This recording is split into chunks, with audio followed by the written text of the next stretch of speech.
उत्तराखंड के पूर्व मुख्यमंत्री हरीश रावत को आया सीबीआई का नोटिस। सीबीआई के दोस्तों को मेरी याद आई और जैसे ही सीबीआई का नोटिस आया उन्होंने सोशल मीडिया पर डाल दिया। उन्होंने कहा कि आज लंबे दिनों बाद फिर सीबीआई के दोस्तों को मेरी याद आई है।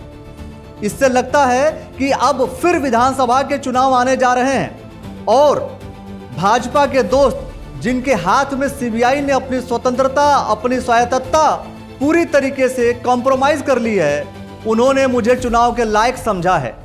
इधर मैं कह रहा हूं कि अब मैं नहीं और लोग आएंगे, मगर लगता है भारत सरकार में बैठे हुए लोग अब भी मानते हैं कि मैं चुनाव परिणामों को प्रभावित कर सकता हूं। तो इसलिए विद थैंक्स मैं इस नोटिस को ग्रहण कर रहा हूं, मगर इस अनुरोध के साथ कि अभी मैं सितंबर तक कहीं यात्रा करने की स्थिति में नहीं हूं, तो मुझे अक्टूबर के महीने में सेकेंड या थर्ड वीक का कोई समय दे दें तो मुझे खुशी होगी कि मैं अपने बयान रिकॉर्ड कराने या जिस चीज़ के लिए भी बुलाया जा रहा हो, मैं सीबीआई के हेडक्वार्टर में हाजिर हो जाऊंगा। अब ये साफ तौर पर हरीश रावत जी ने सोशल मीडिया के माध्यम से कह दिया है।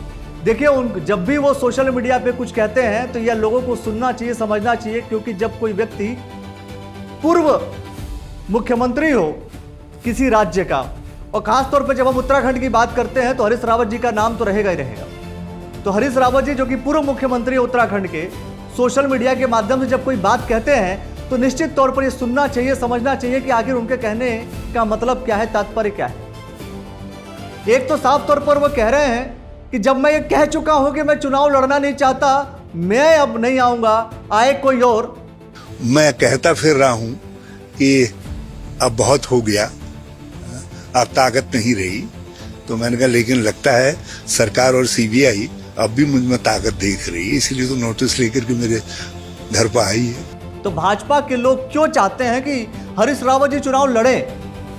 हालांकि नोटिस सीबीआई का है, लेकिन इनका यह मानना है कि सीबीआई का संबंध भारतीय जनता पार्टी के नेताओं के साथ है, या तो यूं कहें कि सीबीआई अपनी स्वायत्तता को, स्वतंत्रता को भाजपा के हाथों सौंप चुकी है। ये मैं नहीं कह रहा हूं, ये हरीश रावत जी कह रहे हैं। सीबीआई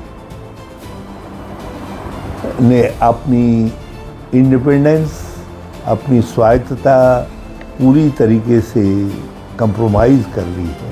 तो जब सौंप चुके हैं, अगर नोटिस दिया जा रहा है हरीश रावत जी को, तो क्या इसका मतलब यह है, वो भी चुनाव के समय, तो क्या इसका मतलब यह है कि हरीश रावत जी को इतना मजबूत माना जा रहा है कि फिर से 2027 के चुनाव में उनकी इतनी ज्यादा पावर रहेगी कि वोट को डिस्ट्रीब्यूट, डेविएट और अपने पक्ष में, विपक्ष में कर सकते हैं? विपक्ष में तो कोई करता नहीं है, करता अपने पक्ष में ही है।